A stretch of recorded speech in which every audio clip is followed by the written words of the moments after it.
Bom dia, boa tarde, boa noite, pessoal. Vamos lá dar sequência às nossas aulas de teoria da literatura 1 e nós vamos falar sobre a comédia e o cômico hoje, aí, o seu aparecimento, a sua presença na literatura através dos séculos.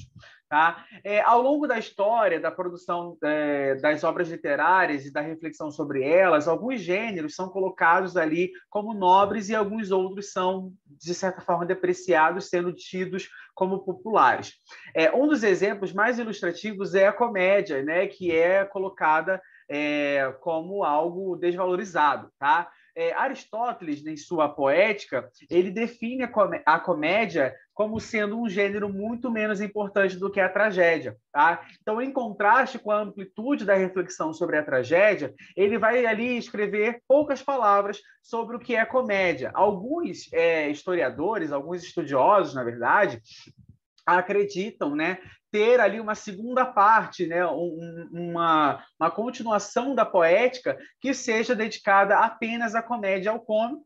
Porém, isso não se sabe se é verdade, não se sabe se é apenas um projeto não realizado. Tá? Então, olha o que o Aristóteles fala sobre a comédia. Né? Ele diz que é imitação de pessoas inferiores, não, porém, com relação a todo vício, mas sim por ser o cômico uma espécie do feio. Tá? A comicidade, com efeito, é um defeito e uma feiura sem dor nem destruição.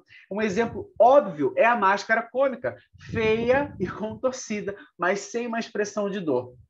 Então, a comédia é apresentada como uma não tragédia, tá? Porque a tragédia ela servia para imitar homens e ações superiores, no seu sentido moral e social. Lembra que ali que a tragédia trabalhava com heróis, com reis, com grandes nomes, vamos colocar assim, da época, mas aqui na comédia, não. A comédia vai se dedicar à imitação de homens e ações inferiores. Tá? A comédia vai falar, então, dos camponeses, dos artesãos, dos comerciantes. Tá? A linguagem utilizada na comédia é menos elevada, é mais livre do que na tragédia, e permitia, então, a comédia permite, então, essas expressões cotidianas. Tá? O que chama a atenção, ainda na definição aristotélica, é o caráter brando da comédia, que é destinada à imitação de uma espécie de feiura sem dor nem destruição, que é manifesta também ali, né, no tipo de máscara. Ele fala que a máscara ela é retorcida, feia, porém sem dor. Tá? Essa restrição limita o domínio da comédia à representação de vícios e defeitos que são desprovidos de caráter nefasto e que não colocam em perigo a vida do personagem, porque não trazem essa dor, essa preocupação. Tá? Então, em primeiro lugar, a comédia será tradicionalmente associada a obras teatrais leves e lúdicas, que representam todo tipo de vícios individuais.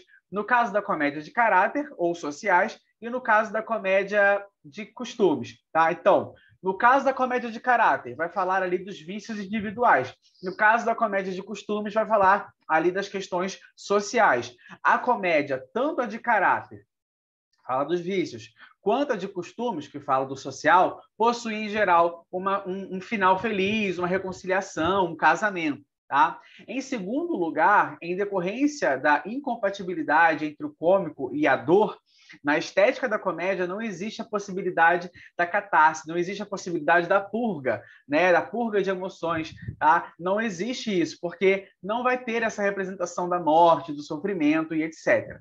Ok? Todos esses elementos da definição da comédia que opõem a tragédia, né, que se opõem à tragédia, fazem dela um gênero mais leve, um gênero não sério e ainda puramente lúdico ou popular.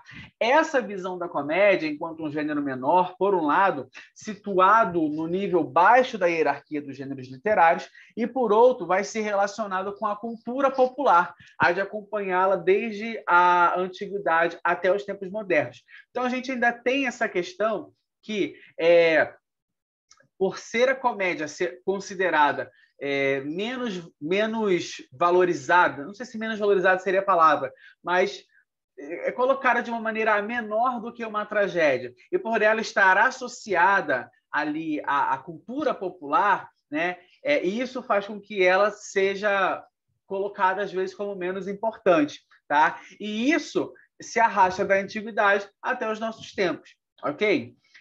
Vamos falar, então, do cômico e do carnavalesco, porque muita gente acha que o carnaval surgiu no Brasil, e não é isso, gente. O carnaval não é do Brasil, tá? A relação entre o cômico e a cultura popular, anunciada na Poética de Aristóteles, através da atribuição à comédia da representação dos seres e ações inferiores, foi minuciosamente analisada no famoso livro do teórico russo Bakhtin, tá? Intitulado A Cultura Popular na Idade Média e no Renascimento. Bakhtin ele mostra, então, o profundo enraizamento, né, ou arraigamento do cômico na cultura popular, afirmada durante as festas e o carnaval, que ao longo do ano ocupavam ao todo 3 meses. Você está achando que é só o brasileiro que gosta de festa? Olha aí, ó. Não, tá? Aí é que ele vem explicando, né? Que além dos carnavais propriamente ditos, que eram acompanhados de atos e procissões complicadas, que enchiam as praças e as ruas durante dias inteiros, celebravam-se também a festa dos touros, e ele vem contando aqui sobre festa, sobre riso, sobre essa manifestação popular aqui de certa alegria, de certa descontração, de certa bagunça, balbúrdia aqui que acontece, tá? Ele vem explicando tudo isso. Pode a gente, aqui, quando a gente faz essa leitura mais minuciosa, eu não vou me ater a essa leitura, vou deixar a leitura para que vocês façam, tá? A gente imagina, então, a amplitude e a importância da cultura carnavalesca na Idade Média e no Renascimento, tá? Todos os festejos relacionados à cultura cômica constituíam a oportunidade de afirmar a visão carnavalesca do mundo, uma visão subversiva com relação à ordem social e espiritual vigente, tá? Então, no mundo carnavalesco, né, que é um mundo às avessas, tolerado pelas autoridades oficiais dentro dos limites temporais das festas ali, né, que a gente percebeu que tem uma duração de quase 3 meses, as relações hierárquicas sociais, ideológicas e estéticas encontravam-se invertidas. Então, era quase que uma certa loucura mesmo. A gente pode pensar no carnaval de hoje em dia como é e imaginar um pouco do que era antigamente. Tá? O Bakhtin ainda menciona, né, o nome de uma espécie literária bastante importante na cultura popular, a peça cômica chamada Sautier, tá? Que é próxima da farsa, que fazia parte dos festejos carnavalescos. Ele fala isso aqui no texto aqui em cima. Tá? Deixa eu ver se eu acho aqui. Festa dos tolos, festa dos asnos, o riso pascal, muito especial e livre, consagrado pela tradição. Era o caso... não estou achando, mas está aqui, ó. A representação dos mistérios e sotiers dava-se num ambiente do carnaval. O mesmo ocorria com as festas agrícolas. Aqui ele vai falando de todas as festas, tá? Era só para vocês se localizarem do que eu estou dizendo. Aqui ele explicando o que é o sotier também, vou deixar para que vocês façam a leitura, ok? Vamos trabalhar, então, a ambivalência do cômico. A comédia, como gênero literário, surgiu na Grécia Antiga, no século V a.C., num contexto das festas em homenagem a Dionísio, o deus da vinha e da embriaguez. Então, vamos lembrar lá do Dionísio, todo mundo andando, fazendo festejo lá, cantando para ele lá na praça pública. Lembra que o Dionísio da bebedeira, ali, da orgia, etc. No concurso de representações teatrais das festas dionísicas, além das 3 tragédias, os autores deviam apresentar também uma comédia, peça ambientada no cotidiano campestre e animada por um coro de sátiros. A própria palavra comédia remete ao nome de procissão, ao nome da procissão ritual das festas dionísicas rurais, chamada comos. Tá? Então, os camponeses pintados ou mascarados saíam em procissão, cantando os refrões zombeteiros ou obscenos. Perceba, gente, que as musiquinhas de carnaval que a gente canta ainda hoje, né, já existiam. Vamos colocar assim, numa versão antiga, mas da antiguidade, mas já existiam, tá? Zombeteiros ou obscenos e carregando um enorme falhos, tá? Símbolo da fecundidade. A festa termina por um comos, uma saída extravagante de bandos de celebrantes embriagados que cantam, riam, interpelam. E aí, esse interpelam, a gente tem que lembrar de uma das nossas aulas que a gente teve de português, de linguística textual, tá? Do que é interpelar? Eu chamar as pessoas, eu implicar com as pessoas, tá? Então, eles interpelavam os passantes, os transeuntes, tá? Da comodia, que vem a comédia. Os comodoi eram os comediantes. Então, a gente percebe que a presença da agressividade no comportamento, essa agressividade é de chamar os outros, etc. Tem um pouco de violência? De repente tem. A gente sabe que no carnaval sempre dá um BO, né? Sempre tem um problema. Então, isso já vem antes. Tá? A presença da agressividade nesse comportamento dos comediantes, né, que não apenas riam, mas também interpelam, né, os passantes ali, coloca os primórdios da comédia sob o signo da violência, que, por sua vez, entra em contradição com o caráter brando do cômico.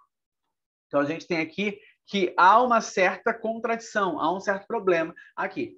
Essa complexidade do cômico encontrará, desde o início do século XX, um lugar importante na reflexão teórica sobre a estética e a literatura. Tá? Então, um dos pensadores mais originais no que tange a questão do cômico foi o filósofo Henri Bergson, que em 1899 publicou um ensaio intitulado O Riso, ensaio sobre a significação da comicidade. Nesse estudo, ele propôs uma definição do risível, do que é de possibilidade de rir, como um automatismo instalado na vida. Tá? Ele traz ali que o riso seria algo automático. Tá? Ele traz aqui uma explicação falando do porquê que a gente ri, né, quando alguém tropeça. Depois vocês leem com calma. O efeito cômico e o riso são provocados, segundo Bergson, pela rigidez e pela falta de flexibilidade que contradizem violentamente o fluxo da vida.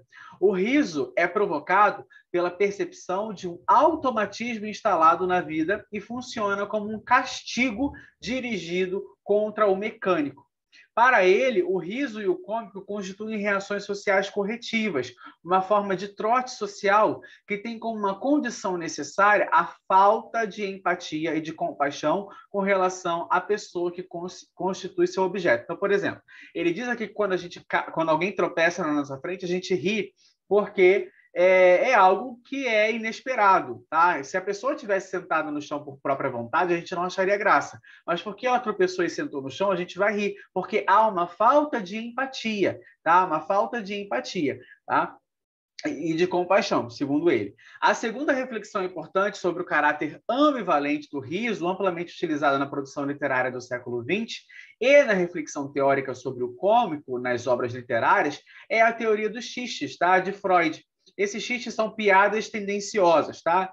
Em seu estudo, né, os xistes e a sua relação com o inconsciente, o Freud relacionou o riso ao prazer do sujeito, tá? E estabeleceu uma analogia estrutural entre as técnicas dessas piadas tendenciosas e as técnicas de elaboração onírica, relacionada ali ao sonho, ao consciente e ao subconsciente. Tá? Com isso, ele enfatiza as origens inconscientes dos xistes, tá? Relacionados com as pulsões agressivas e sexuais. Então, essas piadas tendenciosas, né, tem a ver ali com as nossas pulsões agressivas e sexuais. E aí nós temos também que falar um pouco do humor negro na literatura do século XX. Com as reflexões dos teóricos Bergson e Freud, o conceito do cômico adquiriu uma nova complexidade, afastando-se consideravelmente da esfera do não sério e do lúdico, a qual era então ali limitado. Né? O aprofundamento da reflexão teórica sobre a ambivalência do riso e sobre a sua relação com a violência estimulou também a valorização teórica do humor no ambiente de movimento de vanguarda conhecido como surrealismo. Então, aqui no surrealismo começa-se a ter uma percepção diferente do que é comédia, do que é humor. Tá? André Breton é um autor, autor de uma antologia do humor negro, coletânea de textos de autores de diversas épocas, nos quais esta mobilidade do humor está presente, né? Esse aqui é o carinha, olha a cara dele, gente.